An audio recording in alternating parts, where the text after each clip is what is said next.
Hello everyone, नमस्ते बच्चों। आज अपन करेंगे अपना ज्योग्राफी का जो सेकंड चैप्टर है उसके प्रश्न उत्तर। और सेकंड चैप्टर का नाम है विश्व जनसंख्या वितरण घनत्व और वृद्धि।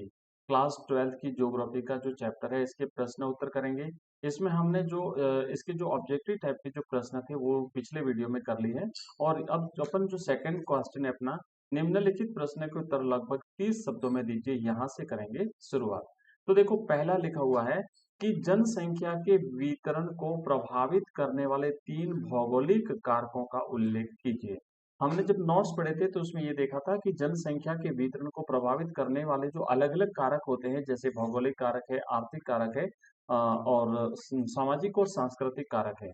ठीक है, तो अभी फिलहाल ये है कि जो भौगोलिक कारक है उसको आपको बताना है। तो आप लिखेंगे इसका आंसर, इस तरीके से उत्तर लिखेंगे कि जनसंख्या के वितरण को प्रभावित करने वाले 3 प्रमुख भौगोलिक कारक जो है वो निम्नलिखित है। पहला आपको लिखना है जल की उपलब्धता। अब देखो, इसमें क्या होता है कि जल जीवन के लिए अत्यंत महत्वपूर्ण है, क्योंकि पीने तथा अन्य आवश्यकताओं की पूर्ति के लिए जल की हमें आवश्यकता होती है, जल का प्रयोग होता है। इसीलिए विश्व की सभी प्रमुख सभ्यताएं नदियों के किनारे विकसित हुई थी, नदी घाटियों में विकसित हुई थी। जैसे आपने देखा होगा सिंधु घाटी सभ्यता, या विश्व की कोई भी सभ्यता अपन देख सकते हैं। आज भी नदी घाटियां विश्व के सघन जनसंख्या क्षेत्र हैं। तो जहां जल की उपलब्धता है, वहां पे लोग जो है वो ज्यादा रहते हैं, क्योंकि पानी की हमें हर समय आवश्यकता होती है। दूसरा भौगोलिक कारक है धरातल अथवा भू आकृति। तो इसमें यह रहेगा कि जनसंख्या के भौगोलिक वितरण में धरातल भी एक प्रमुख कारक है, क्योंकि जीवन की सुगमता तथा सुविधाओं के अधिक होने के कारण विश्व की अधिकांश आबादी मैदानों में निवास करती है, जबकि पहाड़ी और जो पर्वतीय क्षेत्र है वहां पे कम कम जनसंख्या मिलती है। जो समतल भाग है, जहाँ मैदानी भाग है, वहां पे रहने की सुविधा होती है, इसलिए वहां पे ज्यादा जनसंख्या निवास करती है। नेक्स्ट है हमारा तीसरा पॉइंट, जलवायु। तो जनसंख्या वितरण को प्रभावित करने में जलवायु प्रमुख कारक है। सुखद या अनुकूल जलवायु वाले क्षेत्रों में अधिक जनसंख्या पाई जाती है, जबकि विषम जलवायु वाले क्षेत्रों में जनसंख्या जो है, या फिर जो ध्रुवीय प्रदेश होते हैं वहां पे जनसंख्या कम मिलती है। तो ये तो हमने देखे हैं कि जनसंख्या वितरण को प्रभावित करने वाले प्रमुख भौगोलिक कारक। प्रिय विद्यार्थी, ये जो वीडियो है इसकी पीडीएफ अगर आप प्राप्त करना चाहते हैं तो आप ऐप डाउनलोड कर लीजिए, हमारा ऐप, जहां पे आपको कंप्लीट नोट्स भी मिलेंगे, क्वेश्चन आंसर मिलेंगे, एमसीक्यूज मिलेंगे, ऑनलाइन टेस्ट आपको मिलेंगे, वहां पे आपको लाइव क्लास भी मिलेगी, आपको सभी वीडियो लेक्चर्स आपको एक ही स्थान पर मिल जाएंगे, चैप्टर वाइज कंप्लीट सिलेबस आपको मिलेगा, कंप्लीट कोर्स आपको मिलेगा, लेटेस्ट पैटर्न के अकॉर्डिंग हम तैयारी करवाते हैं। इस वीडियो के डिस्क्रिप्शन में लिंक दिया हुआ है हमारे ऐप का, प्ले स्टोर पर डायरेक्ट आप लिखेंगे एजुकेशन राइज, RISE राइज, तो वहां पर आपको हमारा ऐप मिल जाएगा। उस ऐप में हमने विभिन्न सब्जेक्ट के कोर्सेज अवेलेबल करवाते हैं, और हमारी प्राइस होती है बिल्कुल मिनिमम 99 रुपीज में। हम प्रत्येक सब्जेक्ट का कोर्स आपको पूरी 1 साल की वैलिडिटी के साथ में फुल कोर्स उपलब्ध करवाते हैं। एक बार जरूर विजिट करिएगा। और किसी प्रकार की क्वेरी से अगर आप मुझसे बातचीत करना चाहते हैं तो हमारा नंबर आप नोट कर लीजिए, उस नंबर पे आप मुझे कॉल कर सकते हैं, मैसेज कर सकते हैं, मैं आपको नंबर भी अभी दे दूंगा। तो फिलहाल अपन चलते हैं, आगे बढ़ते हैं। दूसरा हमारा प्रश्न है कि विश्व में उच्च जनसंख्या घनत्व वाले अनेक क्षेत्र हैं, ऐसा क्यों होता है? मतलब ऐसा क्यों होता है कि कुछ स्थानों पर बहुत ज्यादा जनसंख्या निवास करती है, जन घनत्व बहुत ज्यादा होता है, और कुछ स्थानों पर जन घनत्व बहुत कम होता है। तो आप लिखेंगे कि विश्व में अनेक क्षेत्र उच्च जनसंख्या घनत्व वाले हैं, क्योंकि वहां कम क्षेत्रफल में अधिक जनसंख्या निवास करती है। मतलब इस प्रकार की कई सारी परिस्थितियां होती है उसके लिए जिम्मेदार, जिसकी वजह से किसी स्थान विशेष पर जनसंख्या घनत्व बहुत ज्यादा हो जाता है।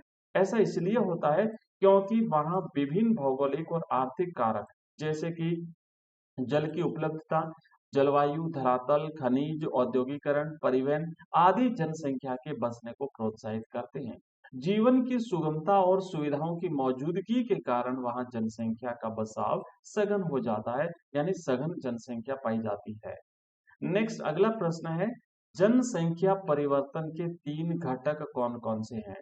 तो जनसंख्या परिवर्तन के जो 3 घटक हैं, आप यहाँ पे लिखेंगे कि किसी भी स्थान की जनसंख्या में परिवर्तन लाने वाले 3 प्रमुख घटक हैं, एक तो है जन्म, दूसरा है मृत्यु और तीसरा है प्रवास। ये तीन जो फैक्टर है ये जनसंख्या परिवर्तन के घटक माने जाते हैं। जन्म और मृत्यु जनसंख्या में परिवर्तन लाने वाले प्राकृतिक घटक है। इसके अलावा जो प्रवास है, ये प्रवास भी उद्गम स्थान और गंतव्य स्थान दोनों की जनसंख्या के आकार को प्रभावित करता है, घटाता है, बढ़ाता है। तो ये तीसरा पॉइंट रहेगा इसमें प्रवास। ठीक है, तो जनसंख्या परिवर्तन के तीन घटक जन्म, मृत्यु और प्रवास। नेक्स्ट है अगला क्वेश्चन हमारा तीसरा, अंतर स्पष्ट कीजिए। एक तो है जन्म दर और मृत्यु दर। आपको जन्म दर और मृत्यु दर में क्या अंतर है बताना है। तो पहले हम बात करेंगे जन्म दर की। जनसंख्या वृद्धि को समझने के लिए जन्म दर की गणना महत्वपूर्ण है। अब देखिए जन्म दर कहते किसे हैं, तो अशोधित जन्म दर की गणना प्रति 1000 व्यक्तियों पर किसी वर्ष विशेष में जन्म लेने वाले जीवित शिशुओं की संख्या को कहा जाता है। नेक्स्ट है मृत्यु दर। तो इसमें यह होता है कि जनसंख्या में कमी लाने के लिए मृत्यु दर प्राकृतिक रूप से उत्तरदायी घटक है। अब मृत्यु दर किसे कहते हैं, तो आप यहाँ पे लिखेंगे कि अशोधित मृत्यु दर की गणना किसी वर्ष विशेष में प्रति 1000 व्यक्तियों पर मरने वालों की संख्या के रूप में व्यक्त की जाती है। आगे बढ़ेंगे। नेक्स्ट अगला है अपना प्रश्न दूसरा कि प्रवास के प्रतिकर्ष कारक और अपकर्ष कारक बताइए। तो देखिए प्रवास जो होता है जनसंख्या परिवर्तन का एक घटक माना जाता है प्रवास, और उस प्रवास के कुछ कारक होते हैं प्रतिकर्ष कारक और कुछ अपकर्ष कारक होते हैं। तो बात करेंगे प्रवास के प्रतिकर्ष कारकों की, जिन्हें पुश फैक्टर्स कहते हैं। ये ऐसे सभी नकारात्मक कारक जो किसी व्यक्ति को अपना उद्गम स्थान छोड़ने के लिए बाध्य करते हैं, प्रवास के प्रतिकर्ष कारक कहलाते हैं। तो आपको ध्यान रखना है कि एक तो ये नकारात्मक कारक होते हैं, जो प्रतिकर्ष कारक होते हैं, जो जनसंख्या को किसी स्थान विशेष से हटा करके किसी दूसरे स्थान पर बसने के लिए मजबूर करते हैं, तो वो प्रतिकर्ष कारक कहलाते हैं। और ऐसे कई सारे कारक होते हैं, जैसे मान लीजिए बेरोजगारी। तो अब लोग क्या करेंगे, रोजगार की तलाश में अपने मूल स्थान को छोड़ करके किसी दूसरे स्थान पर बसेंगे। भूखमरी और प्राकृतिक आपदाएं, राजनीतिक उथल-पुथल और सामाजिक अशांति, ये ऐसे कई सारे कारक हैं जिनकी वजह से लोग अपने मूल स्थान को छोड़ करके किसी अन्यत्र स्थान पर बसते हैं। इसलिए ये जनसंख्या वितरण के जो है वो प्रतिकर्ष कारक माने जाते हैं। दूसरा है प्रवास के अपकर्ष कारक, जिसे पुल फैक्टर्स कहते हैं। तो इसमें क्या होता है कि गंतव्य स्थान पर मौजूद वे सभी सकारात्मक कारक जो किसी व्यक्ति को प्रवास के लिए आकर्षित करते हैं, वो अपकर्ष कारक कहलाते हैं। मतलब जनसंख्या को बसने के लिए आकर्षित करते हैं। और ऐसी कई सारी चीजें हैं, कई सारे ऐसे घटक हैं, जैसे कि मान लीजिए रोजगार, है ना। अगर कहीं पे रोजगार की उपलब्धता है तो लोग वहां पर आकर के बसेंगे। शिक्षा और चिकित्सा सुविधाएं, रहन सहन का अच्छा स्तर, शांति और स्थायित्व एवं अनुकूल जलवायु परिस्थितियां, ये सारी चीजें जनसंख्या प्रवास को आकर्षित करने वाली चीज है। इसलिए ये अपकर्ष कारक या फिर इन्हें सकारात्मक कारक भी कहा जाता है।